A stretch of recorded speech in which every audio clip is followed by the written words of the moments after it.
mbokk yi jërë ngeen jëf seen ànd ak télévision Futur Média ñu am mbégte ànd ak yéen di dalal ci soir d'info bi Khaly Diouf moom mooy président mouvement Conviction di it spécialiste en gestion. oui DER bi. kon ñu mën a waxtaan ak yow lu yaatu ci tolluwaayu réew mi actualité politique bu ma nee mouvement Conviction loolu ci wàllu politique bi la spécialiste en gestion li ngay liggéey la. kon ci ñaar yëpp dinañ ci mën a dikk ndax politique bi jax na fan yi waaye it gestion bi nga xam ni réew mi soxla na ko ak tolluwaayam ci wàllu koom nga wax ci bu njëkk bi tolluwaayu réew mi ci actualité politique bi ci mujj xam naa ni ñàkkul ba xam nga ko Badara Gadiaga jamono ji mi ngi ci cybercriminalité dañ ko fa woo moom ak député Amadou Ba. nan nga gisee mbir yi ndax ñu bëri dañ jàpp ni ci tolluwaayu liberté d'opinion liberté publique dafa am jafe-jafe bismillah. asalaamaaleykum DER ñu ngi nuyu seen téléspectateurs yëpp di nuyu tous les téléspectateurs de la TFM di nuyu mboolem Sénégalais yi di wax effectivement tolluwaayu réew yi di ñaawlu lu xew ci réew mi ñun jàpp nañ ne Sénégal méritul cette situation visage bi Sénégal wane tey xar kanamu Sénégal léegi rafetul parce que Sénégal bu ñu ko daan bàkk. on disait tout le temps c'est un pays de la démocratie d'ailleurs Sénégal bu njëkkoon dañ daan wax ne Sénégal amul ressource naturelle mais Sénégal ressources humaines la am maanaam aussi surtout la qualité de la démocratie sénégalaise donc mën noo wax démocratie nga bañ a wax liberté d'expression liberté d'opinion parce que yooyu ñooy ànd et ñun dañu seetlu ne léegi Sénégal dafa mel ni nous sommes en régression dañuy dellu ginnaaw ci wàllu démocratie parce que dama jàpp ne li Badara Gadiaga wax wala Amadou Ba li ñu wax aussi tey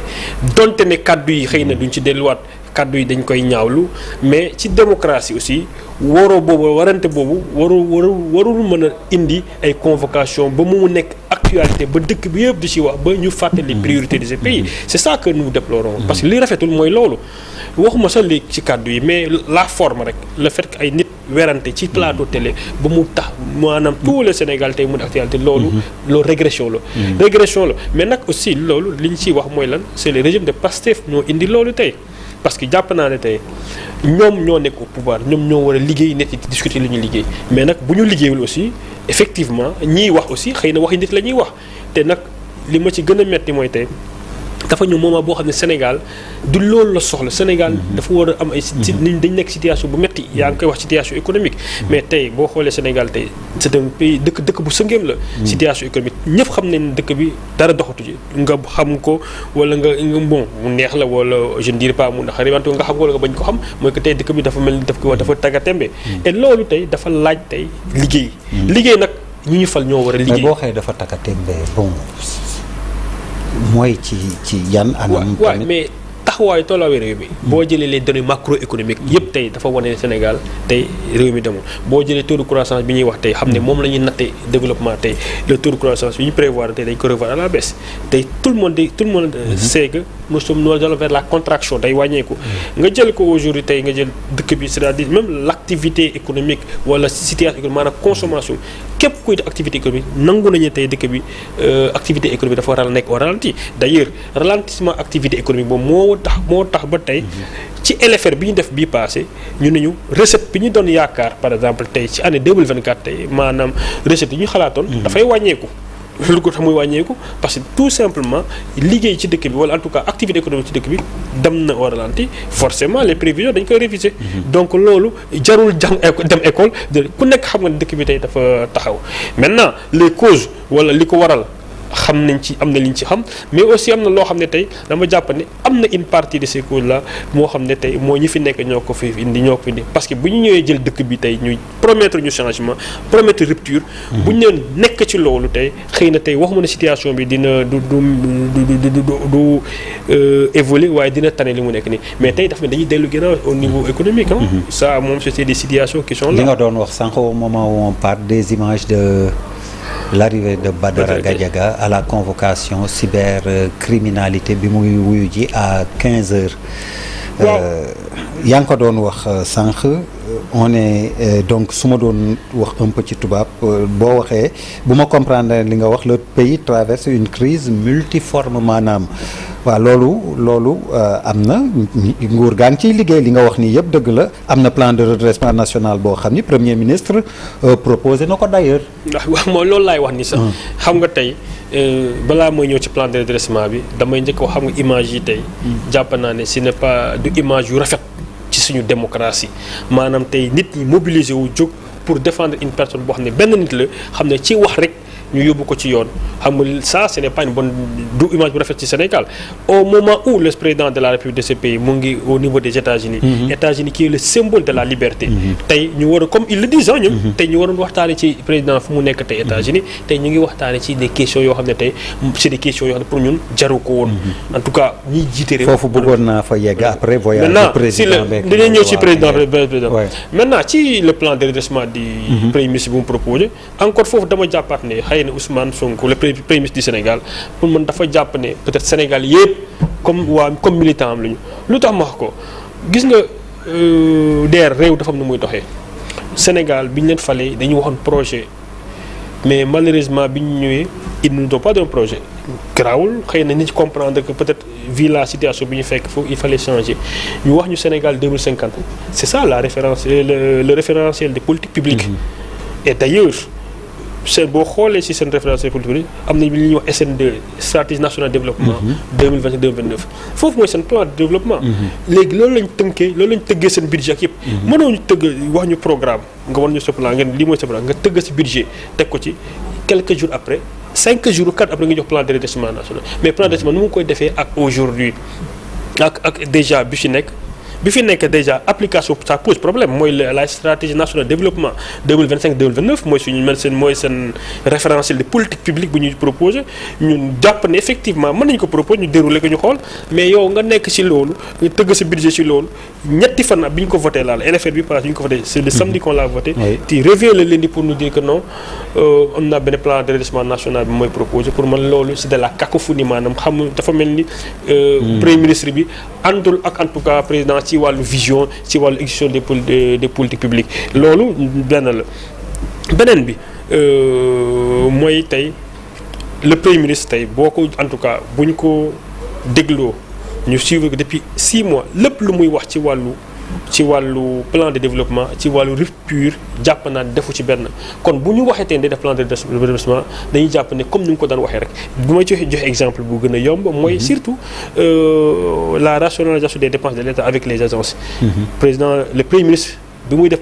déclaration de politique générale le 21 février daf ñu ne clairement dans le cadre de la rationalisation des dépenses publiques on va supprimer certaines agences fusionner certaines au plus tard il a dit au plus tard fin juin waxuma sax mais il y a même pas de réforme dans ce sens beneen firnde bi mooy tey assemblée nationale boo xam ne tey dem nañu vacances cette assemblée nationale dañu assemblée rupture la woon c'est foofu la ñu waroon jëlee toutes les réformes ñu voté ko amul benn réforme bu ñu voté durant toute leur mandature maanaam les 6 premiers mois bi ñu def est-ce que jàpp nga ne ñooñu li ñuy wax dañu ko def gëwuma loolu parce que y a beaucoup de choses qui doivent passer par des ruptures il nous a promis 83 lois et règlements moom la premier ministre waxoon benn jaaru ci et même pour le président de la République. mais est-ce qu'il n'y a pas de l'impatience tamit. non bëgg def lépp léegi. gis nga der amul impatience dama lay jox exemple. président de la République muy États-Unis Donald Trump bi ñu ko falee. Qu'est-ce qu'il a fait? Il a signé en 48 heures 200 décrets. Même s'il est revenu. Mais au moins, il aura tenu. Ak stylo voilà, stylo 200 décrets. Il signé quoi? Après, maintenant, au moins, respecter le cadre, madame, li mu won def na ko. Maintenant, même nga jéem a def nga rendre des difficultés nga changer. Donald Trump ci décret yi mu signé am na yoo xam ne par exemple signé na ko comment appliquer il a rencontré des difficultés il est revenu pour dire bon malheureusement loolu mais en fait mais le cas du Sénégal Khali Diouf nañ nangu tamit mais xaar le cas du Sénégal mooy qu'on n'a pas de système yi bokkul ni président américain mën a doxalee président bu Sénégal mënu ko non c'est le contraire c'est le contraire le Sénégal c'est le président Sénégal pouvoir yi am kenn amu ko d'ailleurs on dit que nous sommes dans un régime hyper présidentialiste. Attention président Amérique am na décret da koy jël. congrès bi mën na bañ. ou bien un juge pour ça mais Sénégal amu fi. bu ñu ko attaqué. non si au contraire au Sénégal le pouvoir le président pouvoir yi am dañuy ne c'est des pouvoirs exorbitants. c'est ça amul loolu la preuve loolu yu dëgg la. non loolu moom. du argument c'est une question de volonté. d'accord je retire. c'est une question de volonté. man li ma gëmoon. mooy ñu essayer def des réformes. par exemple tey dama lay jox benn exemple bu gën a patent. d'ailleurs nous sommes à la veille ou en tout cas à l'hivernage. nous sommes tey dama jàpp ne les grandes questions débat bi li ñu war a waxtaanee te xam nga lan la. ndax jiw yu baax na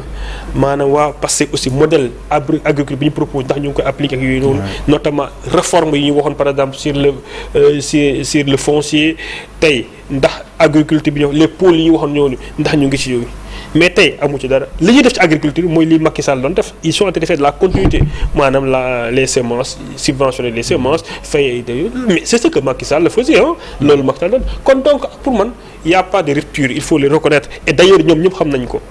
maintenant man encore une fois je le dis et je le répète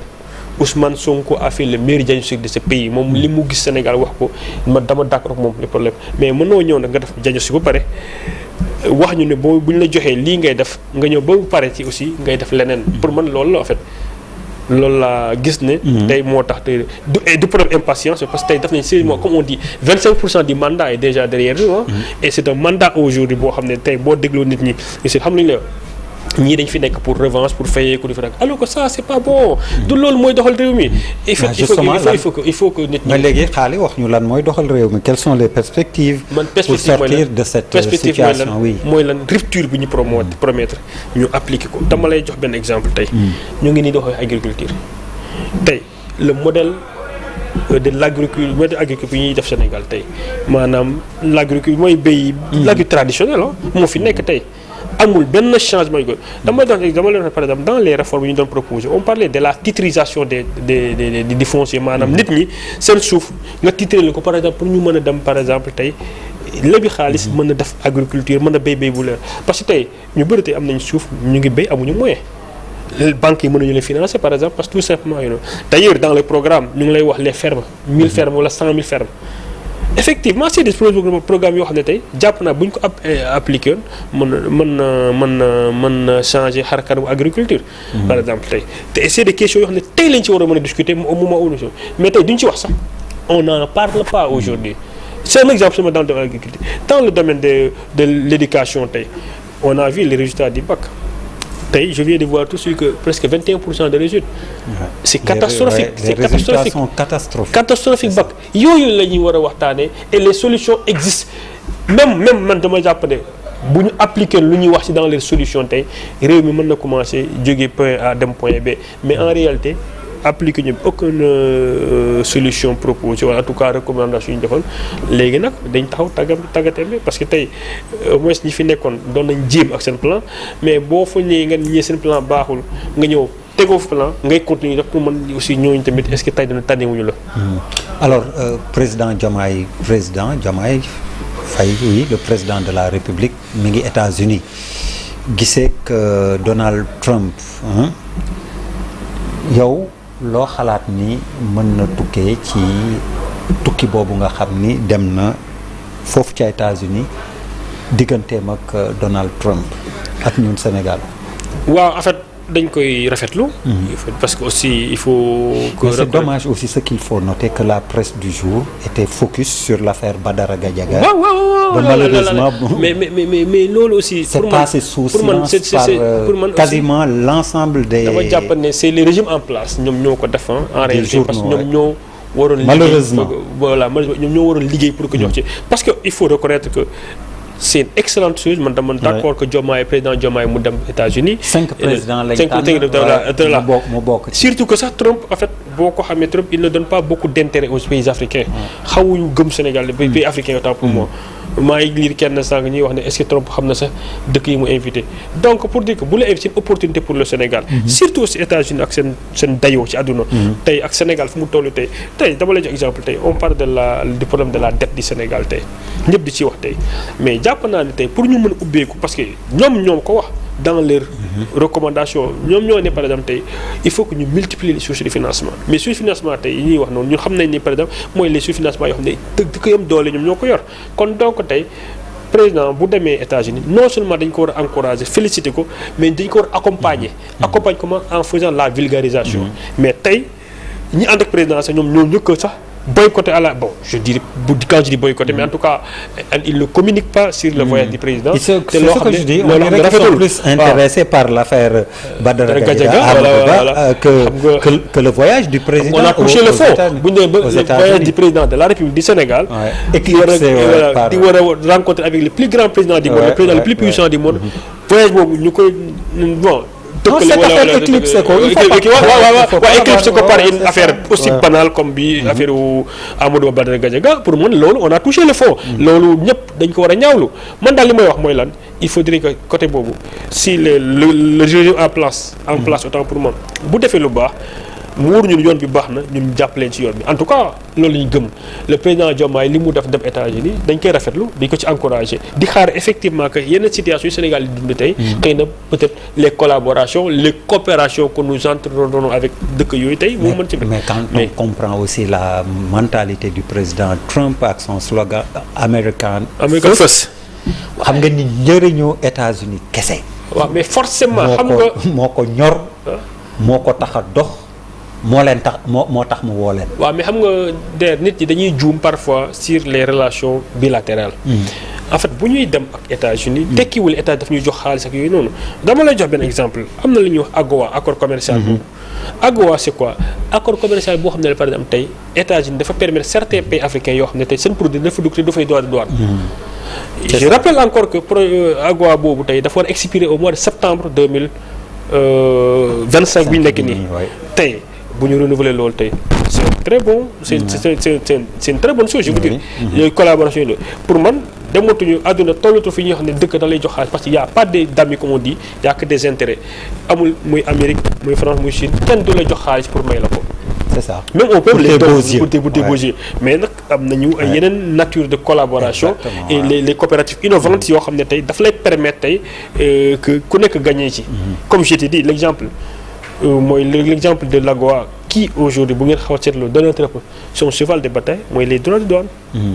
et adduna aussi moo toll foofu tey jëflante adduna tey foofu la toll loolu moo tax am naa yaakaar ne tey am na nañuy collaborer ak Amérique mën nañu indi yokkute Sénégal sans pour autant que ñu nekk par exemple une collaboration boo xam ne dafa mel dañuy dépendre ci moom parce que adduna weesu na léegi. effectivement Donald Trump c'est pas un président qui fera cadeau ak moom American First. American Greed loolu gëm li mu gëm loola. maintenant loolu tekkiwul ne nag quand même américain moom collaborer Sénégal aussi ñun loolu la ñu gëm mais nag man nag li ma ci xaw a un peu ragaloo mooy que il me semble que nag ñii fi nekk tey amuñu benn genre un plan coordonné boo xam ne yooyu nga def parce que bon évidemment moo xëy tey gis président dem États-Unis avant-hier que premier ministre gis ko attaqué États-Unis parfois doo comprendre loolu tamit demu président bi ban njeexital la mën a am par rapport ak ni nga ko souligné très pertinemment demu premier ministre Chine. waaw mais dama jàpp ne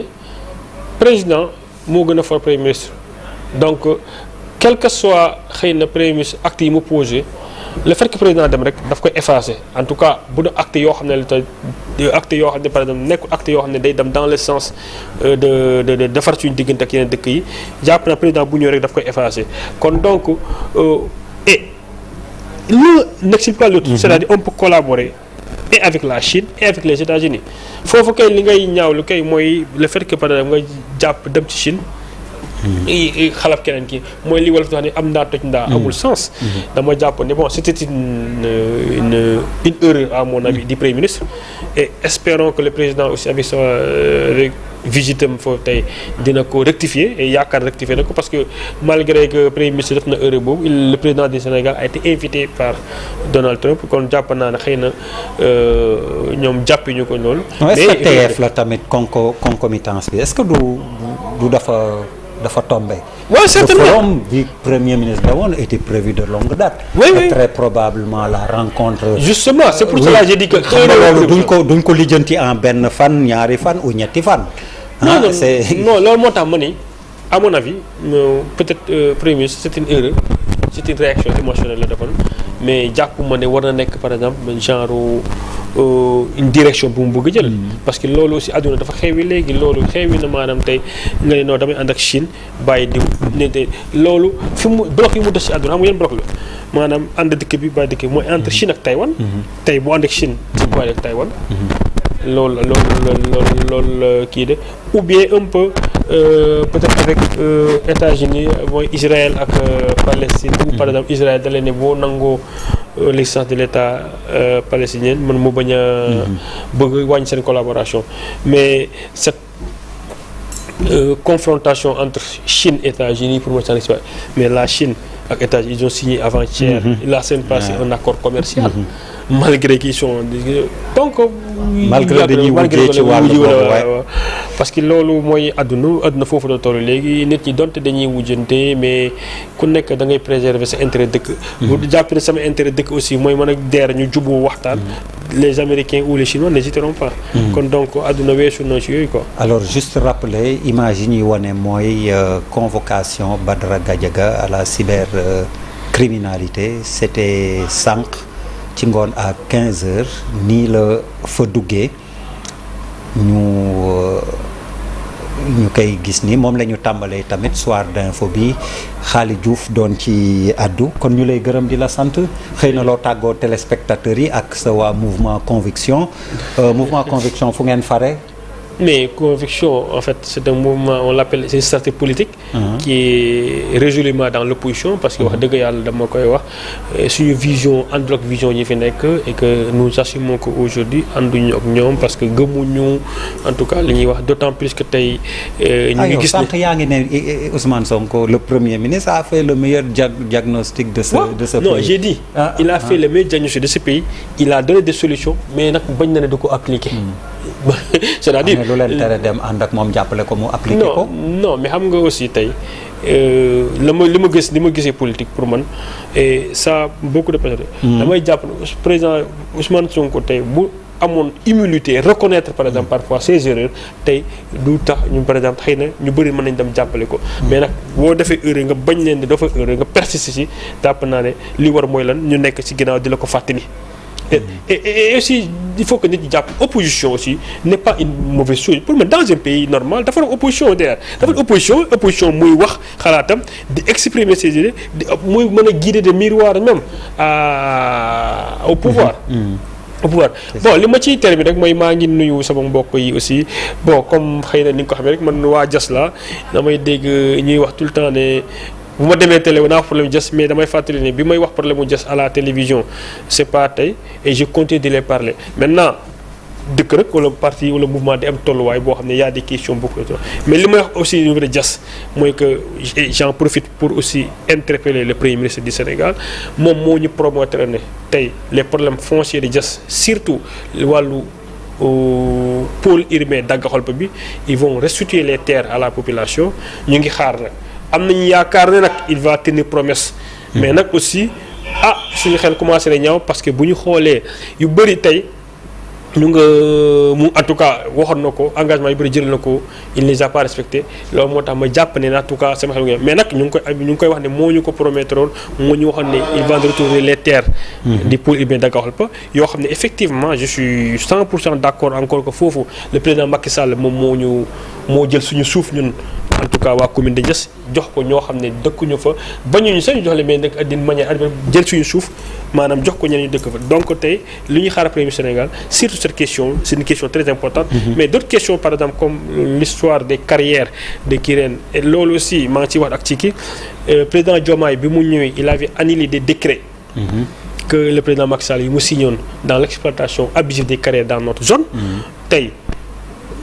ñu ngi yaakaar cette annulation dina continuer mais en tout cas ñu ngi koy njort que xëy na cette annulation là ñu revenir si te loolu la population ne l'acceptera pas entre autres problèmes yu nekk Diass yoo xam ne tey xëy na on aura d'autres occasions pour en parler mais li ma bëgg a wax rek mooy fàttali ne am na promesse yu premier ministre joxoon waa Diass en tout cas la commune de Diass je rappelle que la commune de Diass aujourd'hui c'est la commune boo xam ne moo joxe suuf aéroport